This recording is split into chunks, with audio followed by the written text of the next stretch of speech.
Part 1. You are going to hear a conversation which happened in a travel agency. First, you have some time to look at questions 1 to 5.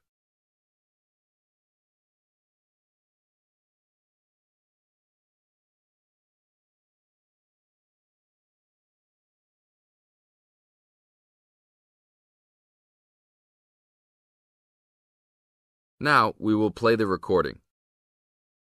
Listen to the tape and answer questions 1 to 5. Hi, I would like to make a reservation for a round-trip plane ticket from London to New York. Welcome to the Student Travel Agency. London to New York. Let me see if we have any student specials for that flight. Yes, we do in fact. What days would you like to fly?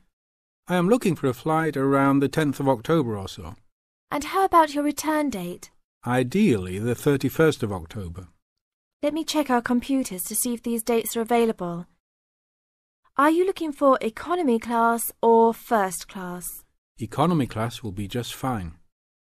We have an open flight on the 10th, but for your returning flight, the 31st of October is already fully booked. If you want to upgrade to first class, there are openings for the 31st. Just a few seats left, though.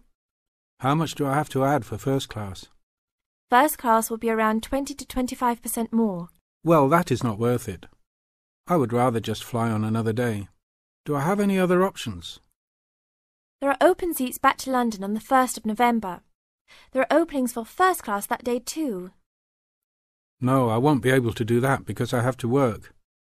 Is there anything before the 31st? Maybe the 30th or 29th? Let me check. You can fly on the 29th, but not the 30th. The 29th is a little bit early. Is there any way I can be on a waiting list of some sort? Of course, but you should still confirm a return date just to be safe. OK. How about if I book a return date on the 29th and add my name to the waiting list for the 31st? Can I do that? Sure, I can do that for you. Do you also want to add your name on the waiting list for the 30th also? I would recommend this in the scenario that you do not get the flight for the 31st. That is a good idea. How much will the round trip cost?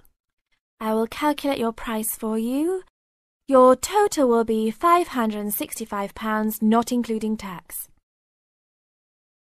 Now look at questions 6 to 10.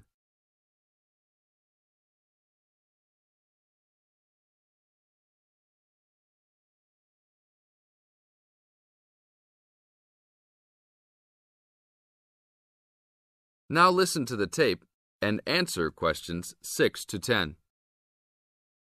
That's not too bad. Is there any discount for students? That is already including the discount. Without the discount, the price is easily over £600. OK, that sounds good then. Please put me down for those dates. I will need your information. Name and student identification number, please.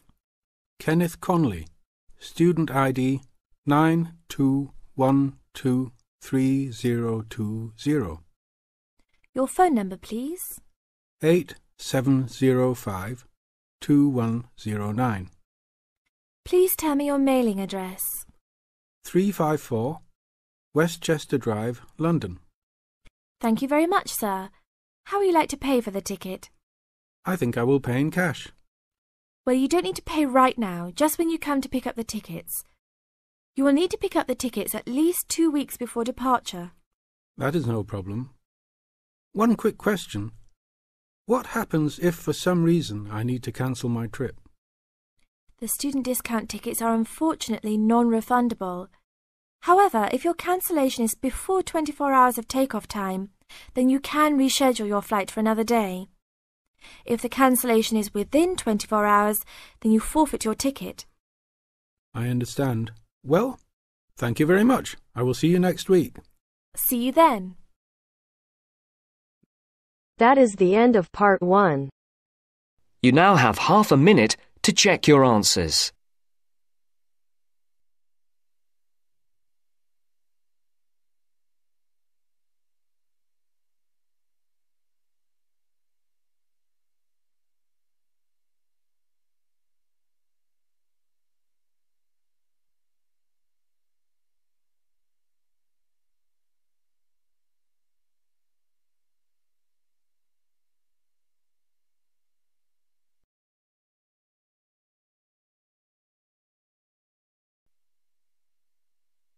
Now turns to part 2. Part 2. First, you have some time to look at questions 11 to 16.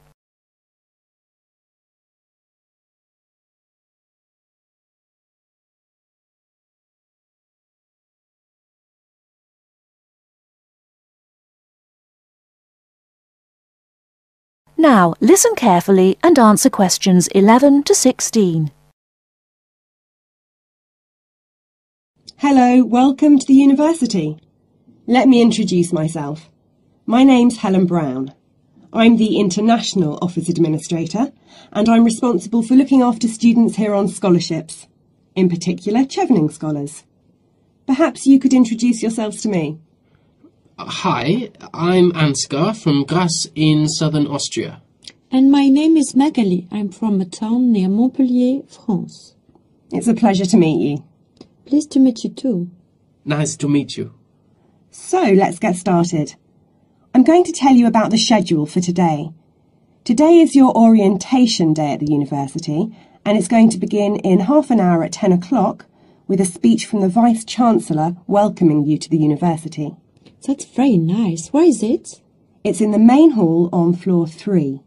Okay, but how do we get there?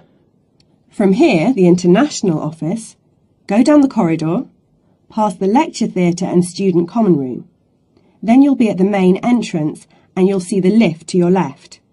Take the lift to floor 3 and the main hall entrance is after the buffet. Okay, floor 3 after the buffet. I can always find my way to food. So we'll be able to find the main hall, no problem. So after the Vice-Chancellor greets the new students, then 30 minutes later, the Mayor will welcome you to the city. Together it should be about an hour, so it's not too much of a drag. And what happens then?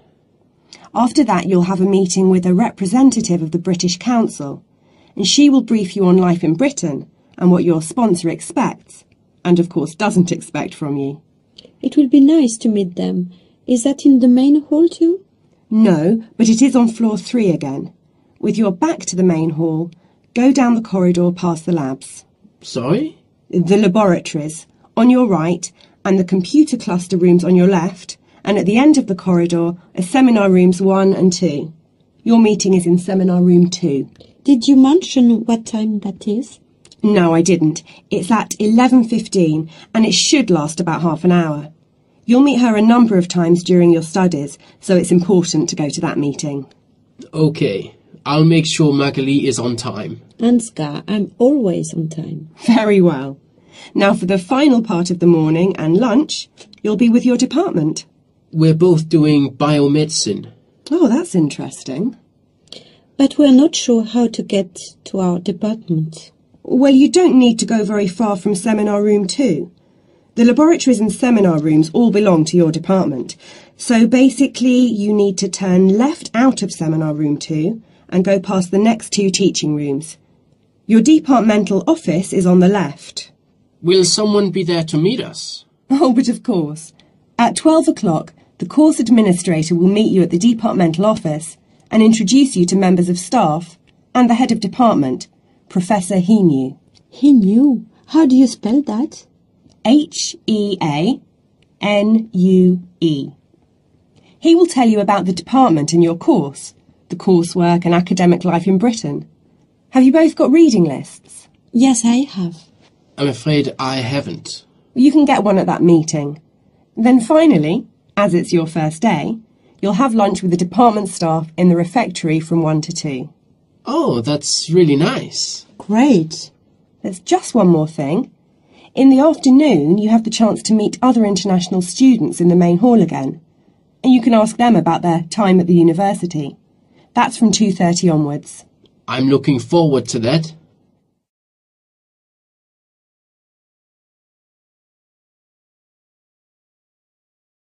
Before you hear the rest of the talk, you have some time to look at questions 17 to 20.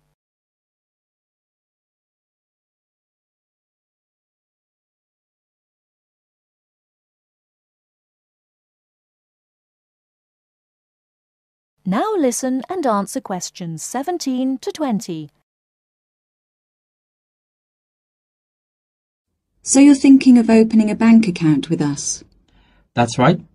And you are an international student at the university? Yes, I am. And how did you hear about us? From Student Services. They gave me a list of banks near the university, and I chose this one because you have a branch near campus and a student advisor at the bank. Yes, I'm part of the student advice team. There are 3 of us here.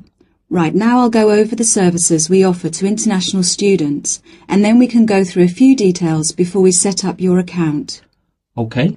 We can offer you a current or cheque account and a savings account. Do you pay interest on the current account? We do, but not very much, about 1.5%. You get a much better interest rate on the savings account, around 4%. We also give you a free overdraft facility. I'm sorry? If you run out of money, we allow you to spend more money than you have in your account. That's the overdraft. But you can only take out up to £100. If you need more than £100, then you must tell us before you take any more money out. I see. Now, once your current account is open, then you can set up direct debits for any regular payments you need to make. Could you tell me how that works? Well, for instance, let's take your mobile phone. You have to pay a certain amount every month for it. Yes. So you can tell us to pay that amount each month and we'll do it automatically for you. I see. As soon as your account is open, we will send you a debit card, which you must sign immediately and keep in a safe place. Then a day or 2 later, we'll send you a personal identification number. A PIN number? Yes, and you must keep the number secret. You can change it if you like when you use it for the first time, but if you change it, you must remember the number. If you forget or lose the number, then we have to send you out a new card and a number for security reasons. Okay. The next thing you could do is open a savings account. If you know you have to save a certain amount of money to pay your accommodation or course fees, we can open a savings account for you to put aside some money each week or month. How can I do that? You can manage your accounts in one of 4 ways. You can come into the bank here on the university campus and tell us what you would like to do, or you can call us on 08457 004 004 and instruct us what to do over the phone. That's 24 hours a day, 7 days a week. Alternatively, you can manage your account over the internet. I see. You have to go online and register at our website at www.hsbc.co.uk/online-banking before you can use the service. Finally, if you have a digital TV, you can use TV banking by pressing interactive on your digital TV remote control. Oh, really? I don't have a digital TV, unfortunately, but I can do the first 3 things. Now, do you have any insurance? What's that? For example, if you lose something or one of your possessions is stolen, we will cover the cost of it. How much does that cost? It's £24 a year, so it really is worth thinking about. I don't need to think about that. I'll take out insurance. I'll arrange that for you as soon as your account is open. Now, would you like to go ahead and open an account with us? That is the end of part 2. You now have half a minute to check your answers.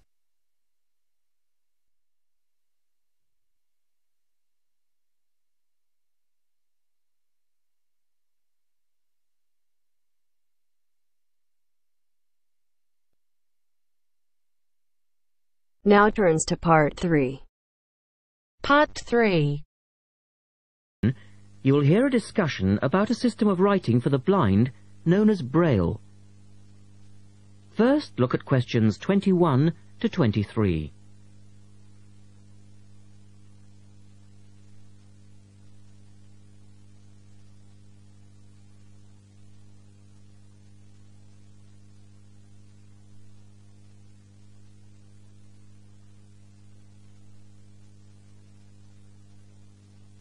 Now listen to the first part of the discussion and complete the notes for questions 21 to 23.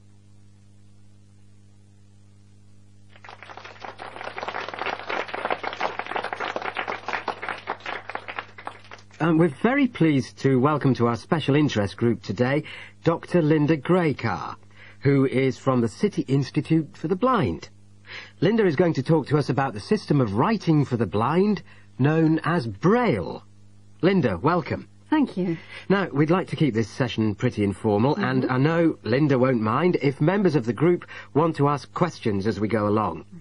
Well, let's start with an obvious one. What is Braille, and where does it get its name from? Well, as you said, Braille is a system of writing used by and for people who cannot see.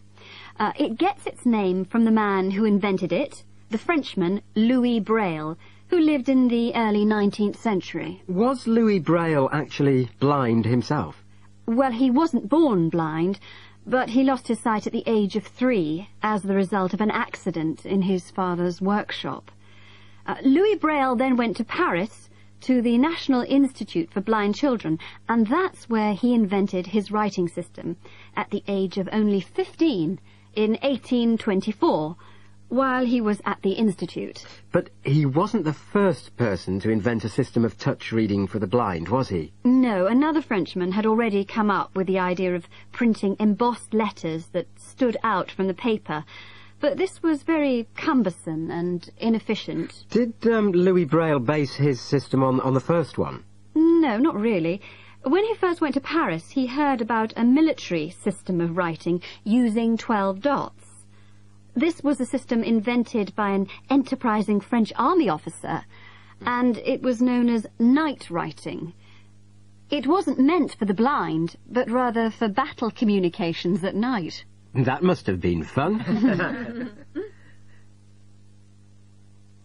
Look at questions 24 to 30.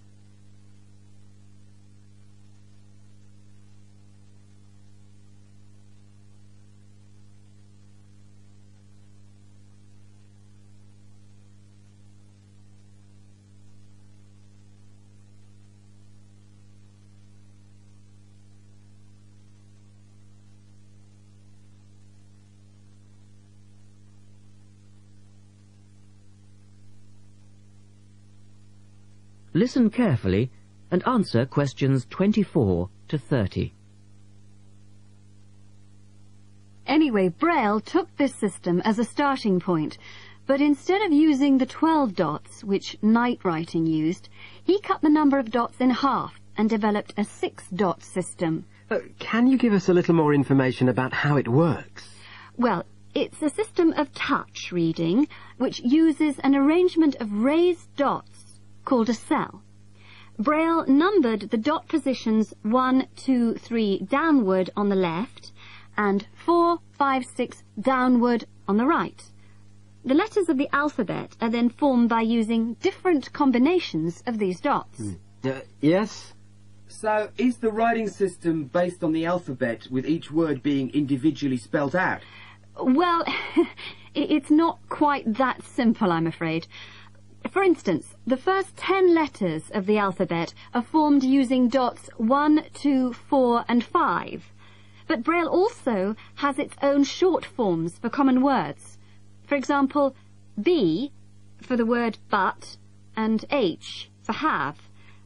There are many other contractions like this. So you spell out most words letter by letter, but you use short forms for common words? Yes. Though I think that makes it sound a little easier than it actually is. And was it immediately accepted? I mean, did it catch on straight away? Well, yes and no. It was immediately accepted and used by Braille's fellow students at the school, but the system was not officially adopted until 1854, 2 years after Braille's death. So official acceptance was slow in coming. I suppose it works for all languages which use the Roman alphabet. Yes, it does, with adaptations, of course. Can it be written by hand, or do you need a machine to produce Braille? Well, you can write it by hand onto paper with a device called a slate and stylus. But the trick is that you have to write backwards, from right to left, so that when you turn your sheet over, the dots face upwards and can be read like English from left to right. Oh, I see. But these days you'd probably use a Braille writing machine, which is a lot easier. And tell us, Linda, is Braille used in other ways, other than for reading text? Yes, indeed. In addition to the literary Braille code, as it's known, which of course includes English and French, there are other codes.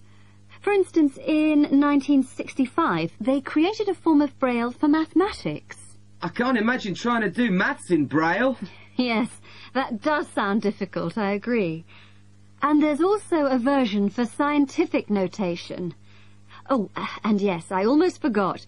There is now a version for music notation as well. Well, thanks, Linda. That was most interesting. Now, does anyone have any last questions? Yes. Roughly how long does it take to learn to read Braille?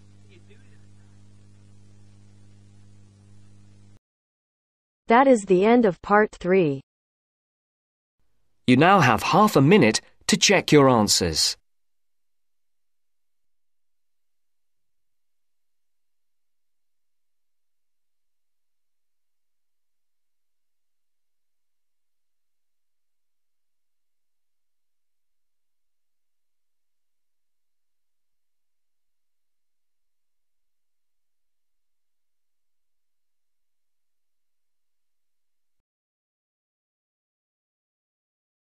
Now turns to part 4. Part 4. You will hear a media studies tutor giving a lecture about news sources. You now have 30 seconds to read questions 31 to 35.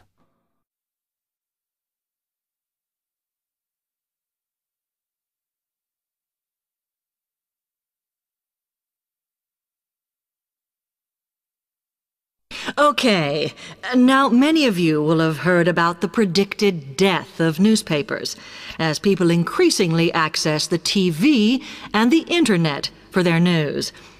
Today, I want to look at the USA, which has very advanced news sources, to see if this is actually true. In the USA, the main news sources without doubt are TV, the Internet, and the press. That is, traditional newspapers. And although they are each surviving and growing, they are also changing. Obviously, TV news has been around for a while, and the early evening bulletins, when people get in from work, are very popular. I suppose we traditionally think of the morning newspaper arriving on our doorstep with the daily news. Interestingly, this is not borne out by the statistics, which show that readership in the U.S. is much higher when people have time to relax, when they're not working, especially on Sundays. The Internet is also a popular weekend activity, but shows no variation with weekday access.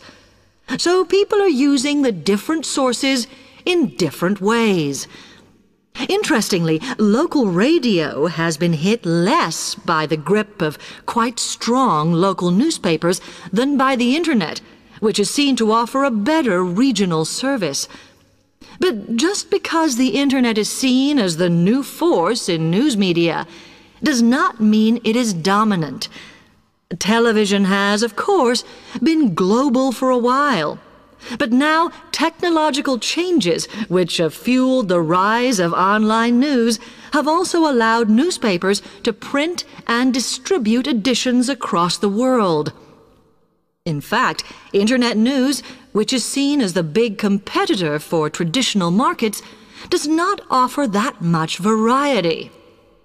Often, the sources are the online versions of the newspapers, whereas television, in order to offer something different, has had to come up with a much more mixed bag of reporting, from hard news to light reports on celebrity events. Another issue is reliability. The Internet is virtually unregulated, so anything can be reported there, whether true or not. Journalists on newspapers have fought a long, hard battle to fight intervention and to retain the freedom of the press. Television, however, is seen as critical to political power, and has become subject to harsh controls about what it can or cannot say. You now have 30 seconds to read questions 36 to 40.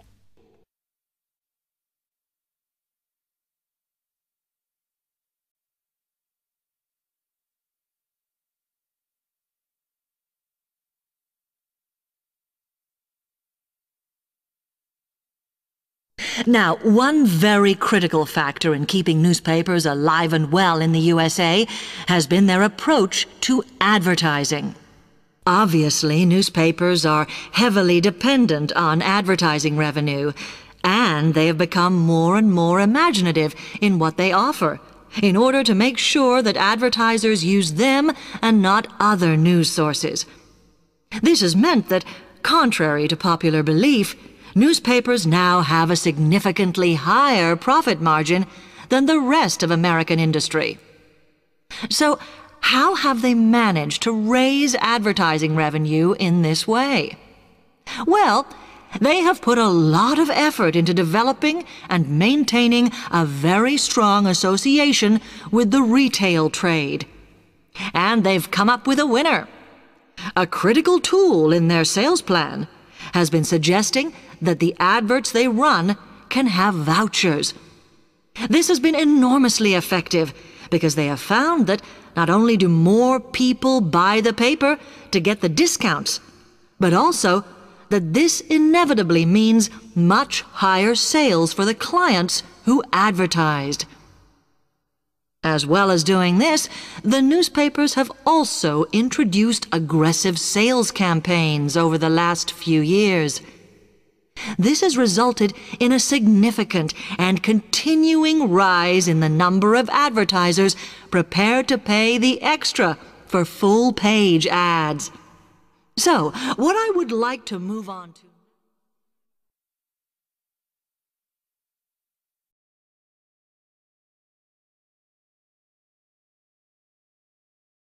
That is the end of part 4. You now have half a minute to check your answers.